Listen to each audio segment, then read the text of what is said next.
మీకు అట్లాగే మన ఐ న్యూస్ ప్రేక్షకులకి ఛానల్లో మిత్రులందరికీ కూడా శుభోదయం. ఇప్పుడు మన మహాభారతంలో ఉత్తర కుమారుడు అని చెప్పేసి ఒక పాత్ర ఉందండి. ఉత్తర కుమారుడు ఎన్నో ప్రగల్భాలు పలుకుతాడు. చివరికి ఆట ఆడే సమయంలో, యుద్ధం సమయంలో అస్త్రాలు పడేసి పారిపోతాడు, నా వల్ల కాదు అని. జగన్మోహన్ రెడ్డి గారి పరిస్థితి కూడా అలాగే ఉంది. ఉత్తర కుమారుడు లాగా వైనాట్ 175 అని చెప్పేసి ఎన్నికల ప్రచారంలో ఆయన ఆయన ఆయన యొక్క అన్వయులు కానివ్వండి, క్యాండిడేట్స్ కానివ్వండి, చాలా విస్తృతంగా ప్రచారం చేశారు. చాలా ప్రజలందరూ కూడా అమ్మో ఆయన నిజంగా 175 వస్తాయని చెప్పేసి అనుకున్నారు. తీరా 11 ఇచ్చారు ప్రజలు. మరి ఆ 11 మందితో కూడా అసెంబ్లీలోకి వెళ్ళి ప్రజల సమస్యల మీద మాట్లాడండి ఆయన అంటే, ఈయన నాకు ప్రతిపక్ష హోదా ఇవ్వలేదు ప్రభుత్వం అని చెప్పేసి మన ఆడలేక మధ్యలో ఓడులాగా ఉన్నట్టుంది పరిస్థితి. ఈయన అవమానిస్తుంది, కేవలం అనుమానిస్తుంది, అవమానిస్తుంది దీన్ని కాదండి, మన అధికార పక్షాన్ని, కూటమి ప్రభుత్వాన్ని కాదు, ప్రజల్ని ప్రజాస్వామ్యాన్ని అపహాస్యం చేస్తా ఉన్నాడు. ఆయనకి ప్రజాస్వామ్య విలువలు కానివ్వండి, ఆ 11 మంది ఎమ్మెల్యేలతో చాలా చేయొచ్చు. 2 నిమిషాలే ఇస్తారు నాకు మాట్లాడటానికి అని ఎట్లా ఊహిస్తాడు? ఆయన దగ్గర కంటెంట్ ఉంటే, మాట్లాడే సబ్జెక్ట్ ఉంటే ఆ 2 నిమిషాలని 20 నిమిషాల వరకు కూడా తీసుకెళ్లొచ్చు. ఆయన 11 మంది ఎమ్మెల్యేలు ఎన్ని లేవు సార్? 2-3 ఎమ్మెల్యేలతోటి అధికారంలోకి ఎంపీ స్థానాల్లో ఉండి కొట్లాడినటువంటి నేను ఏమనుకుంటున్నానంటే, ఇది ఒక సాకు మాత్రమే.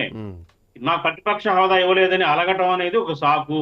ఎందుకు ఆ సాకు కారణం ఏమైండొచ్చు? ఇప్పటికే సోషల్ మీడియా ఎఫెక్ట్ కూడా బాగా గతంలో ఆయన పరిపాలనలో చేసిన అకృత్యాలు కానివ్వండి, దాష్టికాలు కానివ్వండి, దారుణాలు కానివ్వండి, అవినీతి కానివ్వండి, ఇవన్నీ కూడా అసెంబ్లీలో ప్రస్తావించి అటాక్ చేస్తారేమో, మా సంఖ్యాబలం తక్కువ ఉంది, వాళ్ళు చాలా మంది ఉన్నారు అనే భయపడి ఆయన దీన్ని ఇట్లా చేస్తున్నాడేమని చెప్పేసి ప్రజలు అనుకుంటున్నారండి.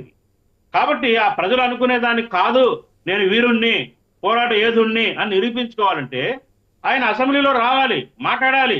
ఇవాళ ఒక ప్రధాన ప్రతిపక్ష హోదా ఇవ్వకపోయినా ప్రజాపక్షం తరపుగా ఒకే ఒక పార్టీ ఉంది అపోజిషన్ లో. వాయిస్ అసెంబ్లీలో వాయిస్ వేరు, బయట మైకుల దగ్గర మీడియాతో మాట్లాడేది వేరండి. అసెంబ్లీలోది ప్రతిదీ రికార్డ్ అవుతుంది, చరిత్రలో నిలిచిపోతుంది ఎప్పటికైనా కానీ. అందులో ఇంకొక పాయింట్ ఏంటంటే సార్, దీంట్లో ఆ 11 మందిలో కూడా పాపం 4 ఎమ్మెల్యేలు కొత్తగా వచ్చారు.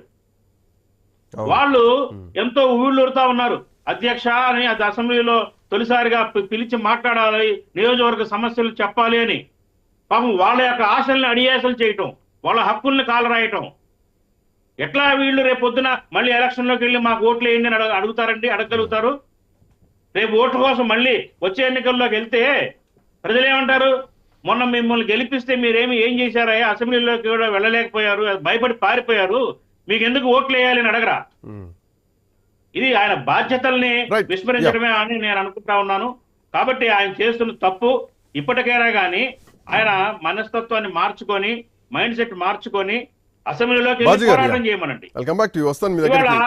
అధికార పక్షం బడ్జెట్ ఒక్క నిమిషం అండి, బడ్జెట్ ప్రవేశపెట్టింది నిన్న. ఆ బడ్జెట్ లో అనేక అవకతవకలు ఉన్నాయి. వాళ్ళు ఇచ్చిన హామీలు కానీ, సూపర్ 6 హామీల్లో చాలా వాటికి అలొకేషన్స్ లేవు. పైపెచ్చు వాళ్ళు పెట్టిన 2.94 కోట్ల రూపాయల యొక్క రాబడి ఎలా వస్తుంది అనేది క్లారిటీ ఇవ్వలేదు.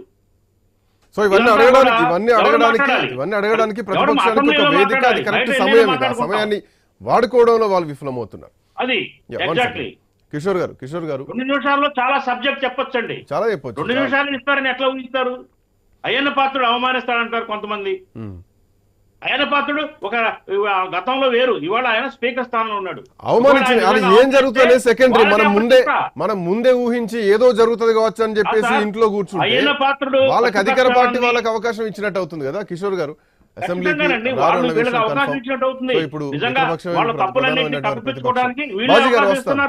వస్తాను.